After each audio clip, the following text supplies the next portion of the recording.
As countries continue to fight COVID-19, scientists, drug makers, and researchers are working around the clock towards an effective vaccine. When it comes to timing, a typical vaccine development process lasts 10 to 15 years.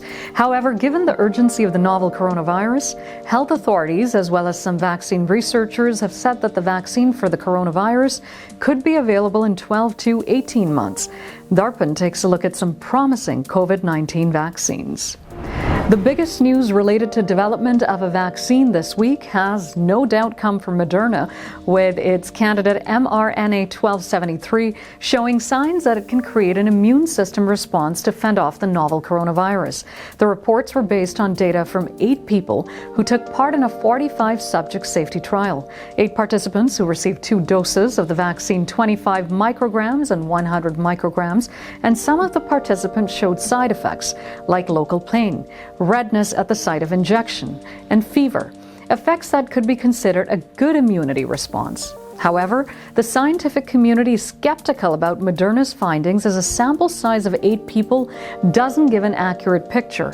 The scientific community feels there is a lack of data about the responses to the medicine from other participants in the 45-subject study, lack of information about the ages of the 8 subjects whose antibodies were analyzed, and leaving unclear how long any immunity produced by the vaccine might last. A vaccine being developed at the University of Oxford in England, the researchers found a single dose of the vaccine prevented all 6 vaccinated monkeys from developing pneumonia, but did not prevent infection outright. Now, the animals' noses harbored as much virus as did those of unvaccinated monkeys. The viral loads in the noses of vaccinated and unvaccinated animals were identical, is very significant. The vaccine prevented infections in the lungs of monkeys exposed, but not in some other parts of the body. Full trial results last week showed if the same happened in humans, vaccination would not stop spread, but offer partial protection. Interestingly, scientists are still hopeful, since the monkeys had been exposed to a far higher viral load than most humans would be in real life after a single shot of vaccine. After 1 shot, they might be protected, and 2 even more effective. Despite the uncertainties, the Oxford team is pressing ahead with the trials. In China, the epicenter of the novel coronavirus, which had its origins at a wet market in Wuhan, scientists at the Peking University claimed a new drug had been tested successfully on animals. A report in the scientific journal Cell said they maintained that medication was the key to stop COVID-19 rather than a vaccine. Researchers said the drug could shorten the recovery time for patients infected with COVID-19, and results also showed that it had the potential to offer short-term immunity from the virus. Moreover, German company BNTech has started its first phase of human trials, and close to 200 people aged between 18 to 55 are being tested. In the next phase, another 160 people will be tested. The BNT-162 vaccine received clinical approvals in March.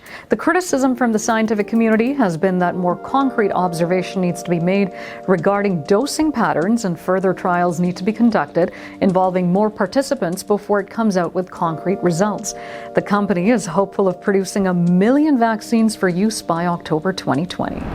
Leading Chinese vaccine developer Cansino Biologics Incorporation has signed a deal to test and sell a separate Canadian vaccine candidate. Cansino will partner with Vancouver-based Precision Nanosystems Inc. to co-develop another potential vaccine. The first Canadian clinical trials for a potential COVID-19 vaccine will be led by researchers at Dalhousie University, with testing set to begin as early as the next few weeks.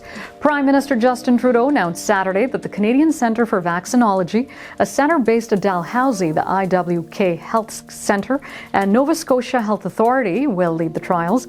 After receiving approval by Health Canada, now they are still awaiting Ethics Board approval, which they hope to receive within a few weeks. Dr. Scott Halperin, the centre's director, says he and his team will continue work started by their partners at the Chinese manufacturer Cansino Biologics, which has already begun human vaccine trials in China. A phase 1-2 clinical trial to first assess the safety and tolerability of the vaccine will be conducted. Secondly, the immune response to the vaccine, first in younger adults and then in older adults, will be observed. Now, the vaccine is a genetically modified adenovirus carrying a spike protein specific to COVID-19 to help the human body prepare and identify to destroy the virus.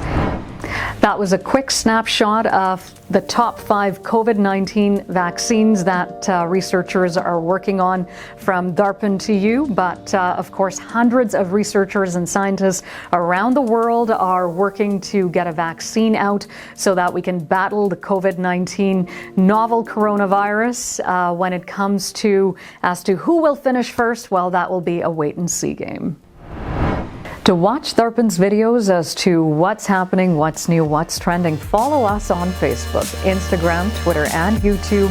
Like, share, and subscribe. And for more local, national, and international stories, as well as great video content, log on to darpanmagazine.com.